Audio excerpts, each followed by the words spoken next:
حضرت مولا علی شیر خدا کرم اللہ تعالی وجہ الکریم فرماتے ہیں نبی پاک ایک سفر پہ گئے تو مجھے اپنا نائب بنا کے مدینے میں چھوڑ گئے حفاظت کے لیے. میری باتوں کی سمجھ تو آ رہی ہے نا آپ حضرات کو؟ حضور مجھے چھوڑ گئے. کہتے ہیں میرے پاس مال غنیمت کے تھوڑے سے پیسے تھے. میں سونے کا ایک ہار لایا, ایک لاکٹ لایا اور سیدہ فاطمہ کو تحفہ دیا. پہلی دفعہ سونے کا ہار انہوں نے پہن لیا. نبی پاک علیہ السلام کا طریقہ مبارکہ یہ تھا کہ حضور جب سفر پہ جاتے تھے تو سب سے آخر میں سیدہ فاطمہ کے گھر جاتے, اور جب واپس آتے تو سب سے پہلے آتے, سب سے پہلے. حضرت علی کہتے ہیں قاصد آیا, اس نے آ کے بتایا کہ کل نبی پاک واپس آ جائیں گے. سیدہ فاطمہ بڑے دنوں سے انتظار کر رہی تھی کہ حضور آئے نہیں, اتنے دن ہو گئے. جب جا کے بتایا نا کہ کل حضور آئیں گے تو کہتے سیدہ نے صبح سے صفائیاں شروع کر دی. کھانا پکایا اپنے محبوب کے لیے, حضور کے لیے بہترین کھانا بنایا اور بہت ساری تیاری کی. کہتے ہیں حضور آئے حسب روایت, حسب عادت, وہی مبارک عادت جو محبوب کی ہمیشہ سے تھی. نبی پاک آئے, پہلا قدم سیدہ فاطمہ کے گھر میں رکھا, السلام علیکم کہا, اور سیدہ نے وعلیکم کہا تو حضور نے ان کا چہرہ دیکھا تو واپس چلے گئے. حضرت فاطمہ رونے لگ گئی. مولا علی شیر خدا کہتے ہیں میں گھر آیا تو بی بی صاحبہ زاروں قطار رو رہی. فاطمہ کیا ہوا؟ کہا علی پتہ نہیں, حضور سلام لیا واپس چلے گئے, ایسا کبھی ہوا ہی نہیں, پتہ تو کریں. شیر خدا کہتے ہیں میں مسجد میں گیا تو نبی پاک بھی ایک کونے میں بیٹھ کے رو رہے تھے. میں نے کہا یا رسول اللہ آپ یہاں رو رہے ہیں, فاطمہ وہاں رو رہی ہے, بات کیا ہے؟ تو نبی کریم علیہ السلام نے فرمایا وہ میری بیٹی ہو کے سونا پہنتی ہے. اگر فاطمہ بھی سونے سے پیار کرے گی تو امت کی غریب بیٹیاں کدھر جائیں گی؟ وہ بھی سونا پہننے لگ گئی ہے. وہ بھی اگر یہ کام کرے گی تو غریبوں کی بچیاں کس کے طریقے پہ چلیں گی؟ وہ بھی سونا پہنتی ہے. حضرت علی کہتے ہیں میں نے کہا یا رسول اللہ انہوں نے نہیں پہنا, وہ تو میں نے لا کے دیا ہے, انہوں نے خواہش نہیں کی. تو محبوب نے فرمایا اسے جا کے بتاؤ. حضرت فاطمہ الزہرا رضی اللہ تعالی عنہا کو جا کر کے بتایا گیا کہ محبوب پاک تو اس بات سے آپ سے ناراض ہے. حضرت فاطمہ نے اسی وقت سونا اتارا, کہا علی جو مدینے میں سب سے غریب گھر ہے اسے دے آ جا کے. بھائی نبی پاک نے انہیں سادگی میں رہنا, پاکیزگی میں رہنا سکھایا, انہیں حسن سکھایا, انہیں عبادت سکھائی. نبی پاک علیہ السلام, یہ تو ساری دنیا بیان کرتی ہے کہ امام حسین نبی پاک کے کندھے پہ بیٹھ جاتے تھے سجدے کے عالم میں تو 72 تسبیحیں حضور پڑھتے تھے. پتہ ہے حضور سکھاتے کیا تھے؟ نبی پاک امام حسین کو سجدہ کرنا سکھا رہے تھے. حضور سجدہ کرنا سکھا رہے تھے, سجدہ کرنا. پورے کربلا کے واقعے میں کسی جگہ بھی امام حسن اور امام حسین نے کسی ایک مقام پہ بھی یزیدیوں سے کوئی مطالبہ نہیں کیا, کوئی بات نہیں منوائی, کہا جو تمہاری مرضی. ایک بات صرف کی, ایک گزارش, توجہ ہے میری بات پر, ایک بات صرف کی, ایک مطالبہ رکھا.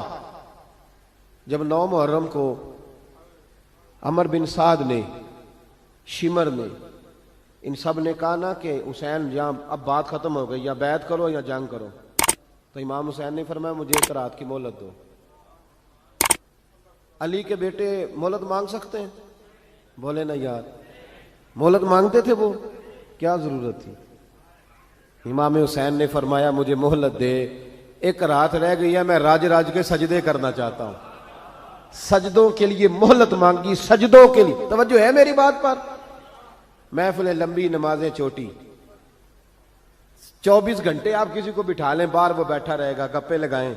نماز کا ٹائم ہوگا تو پتہ نہیں کیا ہو جاتا ہے, لوگوں دوڑ گئے, او ہو نماز پڑھنی پڑ جائے گی. ایسے لگتا ہے جیسے کوئی بہت مشکل مرحلہ آن پڑا. بھائی کربلا والوں کا تو پیغام ہی نماز ہے, ان کا تو طریقہ ہی نماز ہے. امام حسین نے کہا 1 رات کی مہلت, فقط اس لیے کہ میں کھل کے نمازیں پڑھ لوں. ساری رات بڑی باتیں تھی نا, بڑی باتیں. سیدہ زینب سے دکھ سکھ کر سکتے تھے ساری رات, امام زین العابدین کو بڑی باتیں بتا سکتے تھے, بڑا کچھ ہو سکتا تھا. لیکن امام زین العابدین کہتے ہیں ساری رات حسین ابن علی نے سر سجدے سے نہیں اٹھایا. چل تو اس طرح کر, امام حسین تو ساری زندگی ساری رات پڑھتے رہے نا, تو چل 1 رات کی عبادت کر ان کے نام پر, 1 رات ساری جاگ. نہیں نا تسی ہاں کی تھی, 1 رات کہی ہے میں نے, بڑا مشکل ہے ہمارے لیے. آپ یقین کریں مسلح, اور پھر کسی نے ہمیں کان میں بتا دیا کہ تسی نسبت آ لے ہو, تسی بخشے ہو. اے کوئی پکی گل دس گیا ساری, اس میں کوئی شک نہیں کہ نسبت سے بخشے جائیں گے. لیکن امام حسین ڈائریکٹ نواسے ہیں نبی پاک کے. اگر وہ نسبت کے باوجود بھی ساری ساری رات نماز پڑھتے ہیں, تو کس قسم کا نسبت والا ہے کہ 10 محرم کو بھی تیری ساری قضا ہو جاتی ہے, ساری قضا چھٹی, ہم نسبت والے ہیں. بس نسبت کا یہ معیار ہوتا ہے.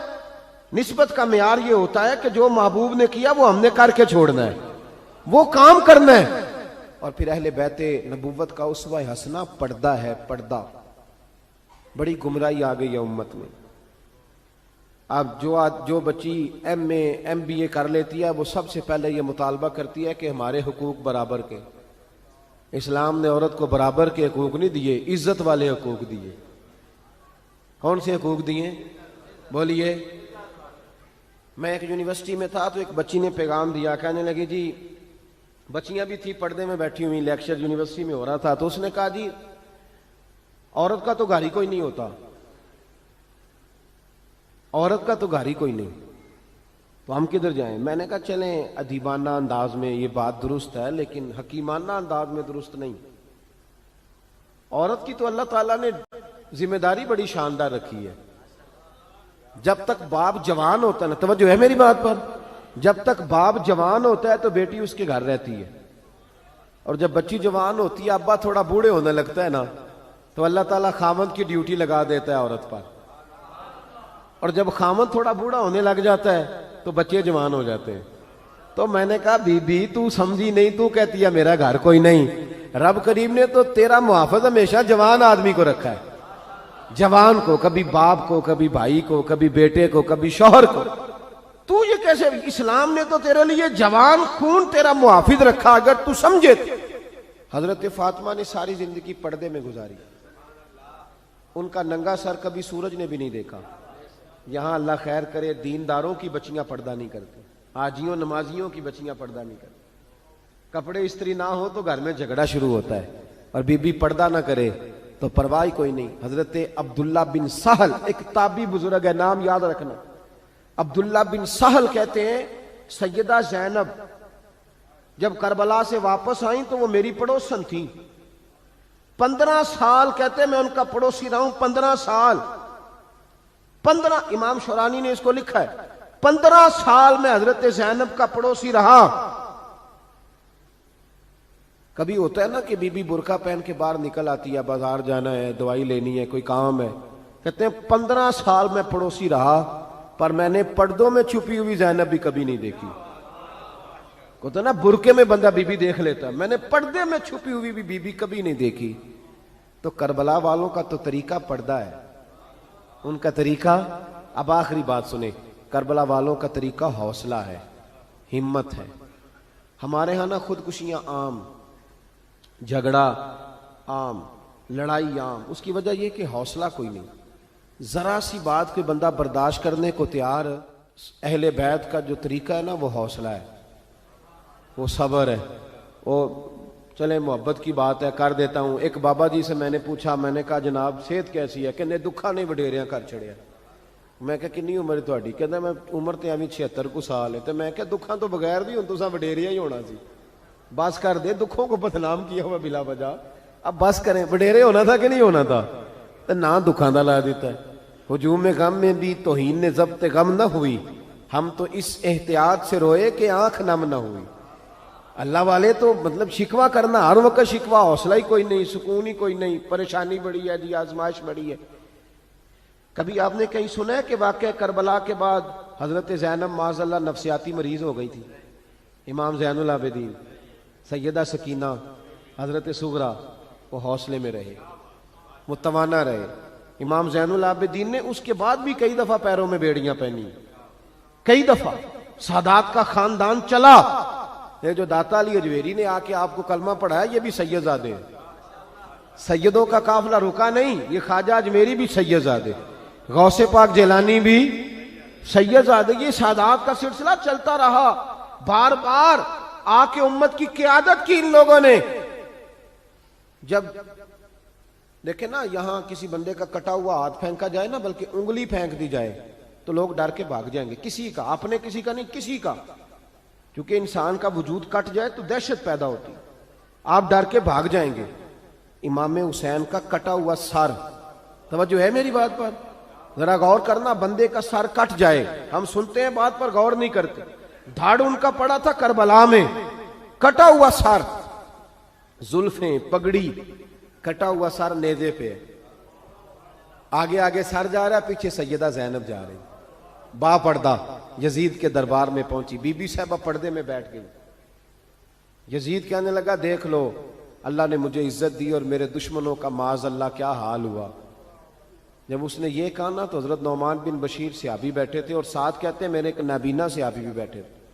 حضرت نعمان بن بشیر کہتے ہیں کہ جب اس نے یہ کہا نا کہ اللہ نے مجھے عزت دی اور نقل کفر کفر نہ باشد، میرے دشمنوں کا یہ حال ہوا، تو کہتے ہیں سیدہ زینب وہاں سے اٹھ کے کھڑی ہو گئی، با پردہ سیدہ زینب کھڑی ہوئی، اور فرماتے ہیں اس طرح نہیں کھڑی ہوئی کہ بیویاں روتی ہیں تو کہتی ہیں ہائے یہ ہو، اس طرح نہیں، حوصلہ، ہمت، اور جس طرح کوئی سیاںا خطیب خطبہ پڑھتا ہے اس طرح سیدہ نے خطبہ پڑھا، پہلے اللہ کی حمد کی، پھر نبی پاک پہ درود پڑھا، اور پھر قرآن پاک کی آیت پڑھی وَتُعِزُّ مَن تَشَاءُ وَتُذِلُّ مَن تَشَاءُ، یہ آیت پڑھی۔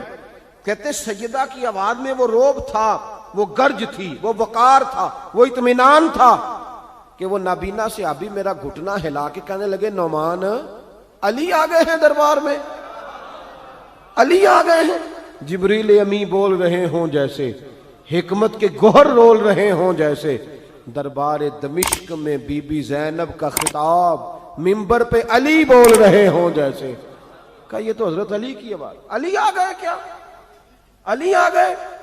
سیدہ زینب فرمانے لگی یزید تیری حکومت ہے تو کہتا ہے کہ اللہ نے تجھے عزت دی، ذرا وقت بدلنے دے، ذکر تیرا بھی ہوگا پر تجھ پر لوگ لعنت برسائیں گے، اور جب میرے حسین کا ذکر ہوگا تو خطیب جمعے کے خطبے میں ذکر کیا کریں گے، خطبوں میں میرے نام۔ بھائی حوصلہ پیدا کرے زندگی میں، ہمارے اندر حوصلہ نہیں رہا، حوصلہ نہیں، توانائی نہیں، ذرا ذرا سی بات پہ ہم بگڑتے ہیں، ناراض ہوتے ہیں، اپنی طبیعتوں کو اکٹھا کریں۔ پہلا سبق یہ عرض کیا ہے کہ اہل بیت سے پیار کریں، بحث چھوڑ دیں، صحابہ سے پیار کریں اور بحث، نبی پاک کا میلاد منائیں اور بحث کرنی چھوڑ دیں۔ اور دوسری بات یہ کہ اہل بیت کا طریقہ فقر و فاقہ ہے، ان کا طریقہ سخاوت ہے، ان کا طریقہ پردہ ہے، ان کا طریقہ عبادت ہے، ان کا طریقہ حوصلہ ہے۔